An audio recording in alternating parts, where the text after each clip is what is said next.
राम राम दोस्तों, मैं सिया आप सभी का स्वागत करती हूँ हमारे चैनल हरे राम में। गीता की इस श्रवण श्रृंखला में आज हम गीता के अध्याय 8 को सुनेंगे, जिसका शीर्षक है अक्षर ब्रह्म योग। इसमें हम जानेंगे ब्रह्म, अध्यात्म और कर्म की बातें।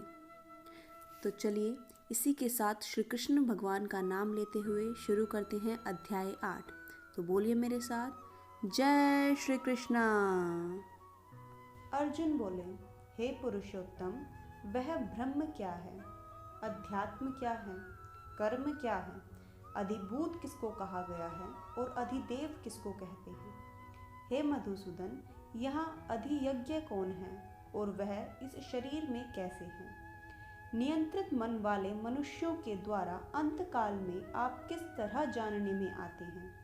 श्री भगवान बोले, परम अक्षर ब्रह्म है और परा प्रकृति को अध्यात्म कहते हैं। प्राणियों की सत्ता को प्रकट करने वाला त्याग कर्म कहा जाता है। हे देहधारियों में श्रेष्ठ अर्जुन, नाशवान पदार्थ अधिभूत हैं।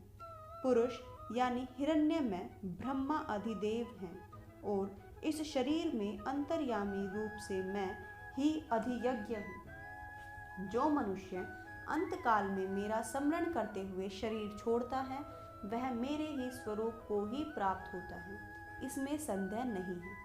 हे कुंती पुत्र अर्जुन, मनुष्य अंत समय में जिस जिस भी भाव का स्मरण करते हुए शरीर छोड़ता है, वह उस भाव से सदा भावित होता हुआ उसको ही प्राप्त होता है, यानी उस योनि में ही चला जाता है। इसलिए तू सब समय में मेरा स्मरण कर और युद्ध भी कर। मुझ में मन और बुद्धि अर्पण करने वाला तू निसंदेह मुझे ही प्राप्त होगा। हे प्रथानंदन, अभ्यास योग से युक्त और अन्य का चिंतन न करने वाले मन से निरंतर दिव्य पुरुष का चिंतन करता हुआ शरीर छोड़ने वाला मनुष्य उसी को प्राप्त हो जाता है। जो सर्वज्ञ, अनादि, सब पर शासन करने वाला, सूक्ष्म से अत्यंत सूक्ष्म, सबका धारण पोषण करने वाला, अज्ञान से अत्यंत करे, सूर्य के समान नित्य चेतन प्रकाश रूप ऐसे अचिंत्य स्वरूप का चिंतन करता है। वह भक्ति युक्त मनुष्य अंतिम समय में अचल मन से और योग बल के द्वारा भ्रकुटी के मध्यम में प्राणों को अच्छी तरह से स्थापित करके उस परम दिव्य पुरुष को ही प्राप्त होता है। वेद के जानने वाले विद्वान, जिसको अक्षर कहते हैं, बीतरागयति जिसको प्राप्त करते हैं, और साधक जिस परम पद की प्राप्ति की इच्छा करते हुए ब्रह्मचर्य का पालन करते हैं, वह पद मैं तेरे लिए संक्षेप में कहूँगा। इंद्रियों के सारे द्वारों को रोककर, मन का हृदय में विरोध करके और अपने प्राणों को मस्तक में स्थापित करके योग धारणा में स्थित होकर जो साधक ओम इस एक अक्षर रूप ब्रह्म का मानसिक उच्चारण और मेरा स्मरण करता हुआ शरीर को त्यागता है, वह परम गति को प्राप्त होता है।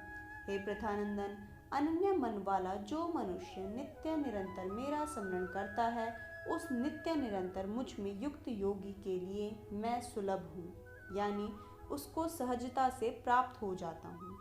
महात्मा लोग मुझे प्राप्त करके दुखों के घर और निरंतर बदलने वाले पुनर्जन्म को प्राप्त नहीं होते, क्योंकि वे परम सिद्धि को प्राप्त होते हैं। हे अर्जुन, ब्रह्मलोक तक सभी लोग पुनरावृत्ति वाले हैं, यानी वहां जाने पर पुनः लौटकर संसार में आना पड़ता है। लेकिन हे कौन्तेय, मुझे प्राप्त होने पर पुनर्जन्म नहीं होता, क्योंकि मैं काल अतीत हूँ। जो मनुष्य ब्रह्मा जी के 1000 चतुर्युगी वाले एक दिन को और 1000 चतुर्युगी वाली एक रात को जानते हैं, वे मनुष्य ब्रह्मा के दिन और रात को जानने वाले हैं। ब्रह्मा के दिन के आरंभ काल में अव्यक्त यानी ब्रह्मा के सूक्ष्म शरीर से सारे शरीर पैदा होते हैं, और ब्रह्मा की रात के आरंभ काल में उस अव्यक्त नाम वाले ब्रह्मा के सूक्ष्म शरीर में ही सारे शरीर लीन हो जाते हैं। हे पार्थ, वही यह प्राणी समुदाय पैदा होकर प्रकृति के अधीन हुआ ब्रह्मा के दिन के समय पैदा होता है और ब्रह्मा की रात के समय लीन होता है। उस अव्यक्त यानी ब्रह्मा के सूक्ष्म शरीर से अन्य विलक्षण अनादि अत्यंत श्रेष्ठ भाव रूप जो अव्यक्त है वह समस्त प्राणियों के नष्ट होने पर भी नष्ट नहीं होता। उसी को अव्यक्त और अक्षर कहा गया है तथा उसी को परम गति कहा गया है, और जिसको प्राप्त होने पर जीव फिर वापस लौटकर संसार में नहीं आते, वह मेरा परम धाम है।